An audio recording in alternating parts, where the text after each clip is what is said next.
Hello, this is Sophie from Prospology, and I'm here with Claire Bonneau. Claire is a registered nurse turned freelance medical writer, currently has about 2 years experience, and we're just here today to talk about Claire's story. Thank you for being here, Claire. Awesome. Thanks so much for having me. I'm really excited.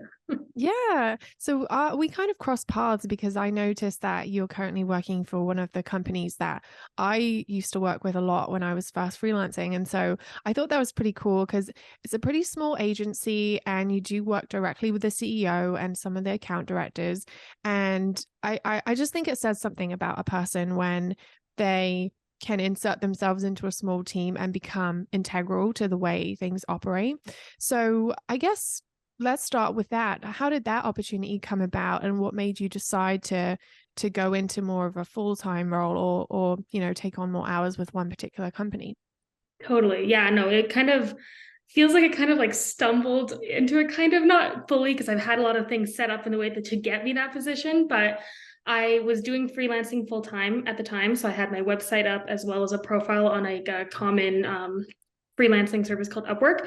And from there, the one of the account managers actually reached out to me from my website. He found it and like emailed me and was like, "Hey, we're looking for some." It was supposed to be a freelance only project. He's like, "We're looking for just like a couple, like help with some social media writing, medical brand adjacent. Would you be interested?" And I was like, "Oh yeah, like sure. I'd love to talk with you more about it, all that sort of stuff."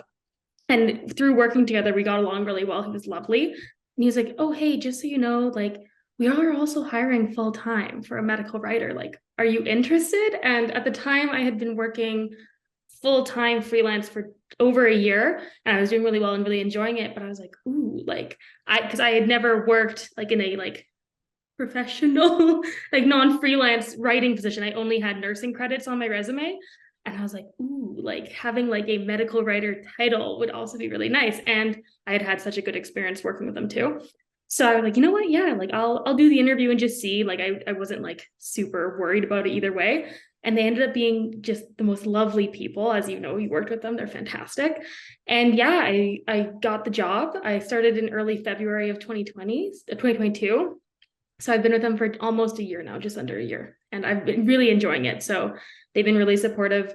I keep up my freelancing on the side. I work for them full time as a writer, and it's been awesome.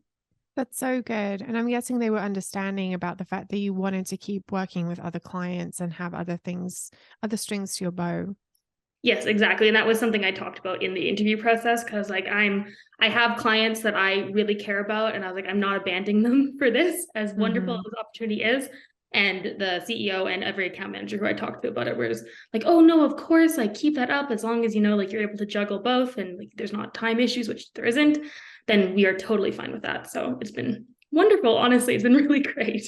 Yeah. And I think it's really important to get that point across that people do look to freelancers when they're hiring full time as kind of a first line before they actually start to advertise for positions, because they had reached out to me as well and said, "Hey, do you know anybody who's looking for full time medical writing work?"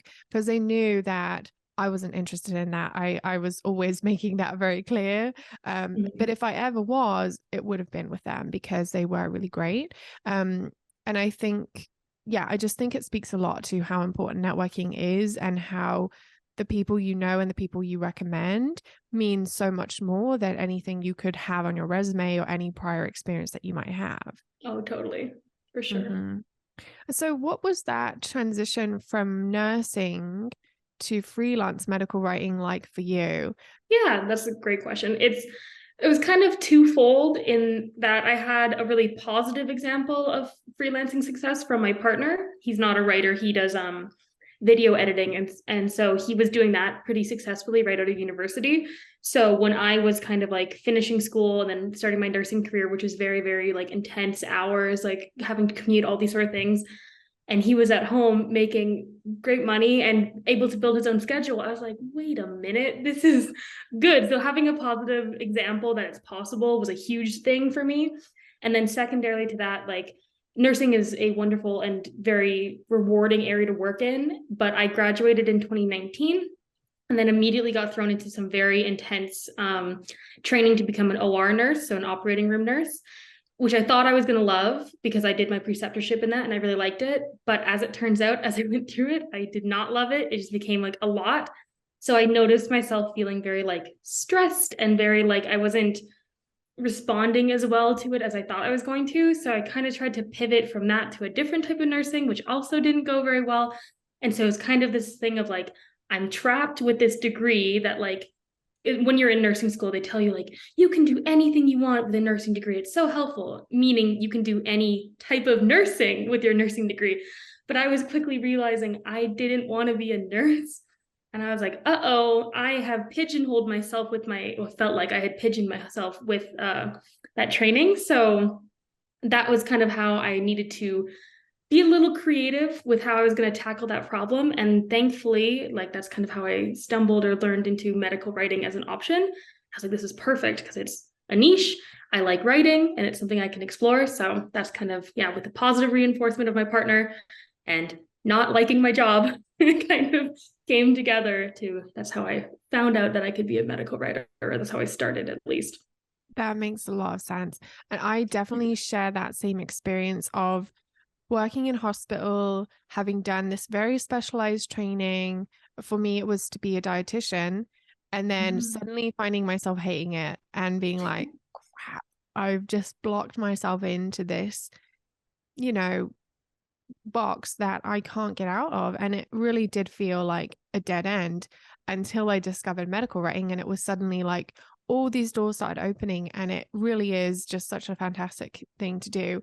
But it's interesting that it was that combined with this idea of this is possible for me, because I did not have that. And I think it took me much, much longer to get around to actually trying it out and believing that it was possible for me, because it didn't know anyone else who was. And Right. so that's another thing that we try to do, is kind of cultivate that community and encourage informational interviews and talking to other people who have been in your shoes and who know what it feels like to do what you're trying to do. Just by hearing your story is going to be inspirational for a lot of people, I'm sure. Yeah. So what was it like for you when you found your first one or two clients? Like, do you remember how they came about and how you were Um, feeling at the time, or how you navigated that? I was so excited because I had been kind of like struggling for a while to even find a first client because I didn't have like I felt like there's no way that I would have any experience because I didn't go to school for anything like that, but I felt like I needed to have experience at the same time. So I was kind of like trapped in this bubble of like I need it, but I don't have it. And so I was kind of guessing myself, and like I would apply to a couple jobs and then kind of sell myself short or not like have an example or anything. And then I wouldn't hear anything back and I got kind of disheartened. So when I first got a couple people who like were interested in what I had done, yes, okay, I've like broken in, like I've gotten someone to believe that I have the skills to do the thing that I say I can do. So after that, after the first couple clients, it felt so much more like real, like I was actually able to do it. And my only concern at the time was that I was going to lose, like I was working full time still. And thankfully I was very lucky at the point where I was doing this. I was working just 9 to 5 nursing, which is incredibly rare. That never happens. Usually it's like evenings, weekends, night shifts, the whole thing. The unit I was on was just day shifts. So I was very fortunate that I had like a set schedule. So I was able to work on my evenings and work on my weekends, which is very exhausting. I'm not going to like sugarcoat it. Like it's not like super fun to come home from 8 hours of nursing and then be like, oh, I got to write a blog article.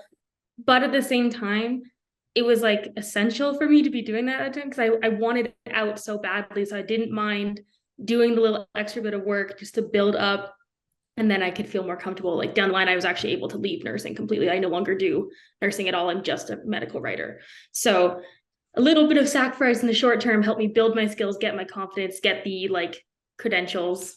And then I moved on, and now I'm comfortable in what I do. And I have a much more regulated schedule too. Mm, So I totally get that. It was very similar for me as well, because I remember there was a time before I knew how to get my business going, I was working full time as a nanny and a housekeeper. And I remember having like a full like 40-hour week and plus commute time, and kind of moving my shifts around so that I had a gap so that I could come home, write a blog post, and then go back to work to work then until like 8, 9, 10 p.m. and then come back and do it all again. And it was like only maybe twice a week where I could actually manage to fit that in, but it was exhausting. And I remember just being in bed being like, I really want to take a nap so badly, but I also, if I don't write this article now, there is no other time when I can do it. And it really is that mind over matter. Like, this is a temporary thing, just to bridge that gap between my experience and what it is that someone's going to be paying me for. And then all of a sudden, like, you can let go of all of the past stuff that isn't serving you anymore as soon as you get that first person who says, I believe in you, this is valuable, I will pay you for this work. It is really a life-changing thing. So I feel you on that. Oh, totally. Totally. And what happened next? I mean, how long do you think it took you to kind of build up a client base where you felt like your income was good and you weren't kind of always stressing about if you would have enough work or not? Not as long as I thought it would, to be honest. So, I mean, I should add a caveat. I was doing this during the year 2020, so during the pandemic. So I couldn't go anywhere or do anything anyway. So I was kind of stuck at home either way. So I maybe was putting in more hours like than I should on the weekends and things like that just to build it up. But I didn't feel burnt out, and I didn't feel like I was overworking. But I think it only took me a couple months before I got very fortunate. I found a client who I still work for today. He's an electrophysiologist down in the States, and I do his email marketing for him, and I write some of his blog articles. And he was probably one of the first 5 clients that I got for writing. And I've worked with him for almost 2 years now, and I do weekly email stuff for him. And so, like, that's not the case for everyone. You don't always stumble into like a person who you're going to have a long-term relationship with early on, but it definitely also is possible. Because some of like, and a couple other of my clients as well, like I got within the first 6 months of me really trying to find clients. Obviously not all of them are still I'm working with, but some of them are. And then from there, like building my experience, I was able to get even better not the better, but even higher paying clients and even more different clients from that. So it didn't take me as long as I thought it was going to, is the takeaway. Yeah. And it sounds like you had that mindset going in that this is it for me. This is going to work. It's just a matter of when and how, but all the ducks are in a row and it's just going to come together. And I think that makes a massive difference because, you know, having that room to receive and knowing that it will come, it is a very different energy when it comes to sales and negotiations and relationship building versus somebody who's kind of in this state of desperation where it's like, what if I'm not good enough? What if they're not going to find me or, you know, hire me? And people can pick up on that and they just see it as a red flag. And you know, I'm not saying that it's a very simple thing to kind of cultivate that mindset, but I do think that a part of it is the support that you have and having seen someone do it before and feeling like it's possible for you.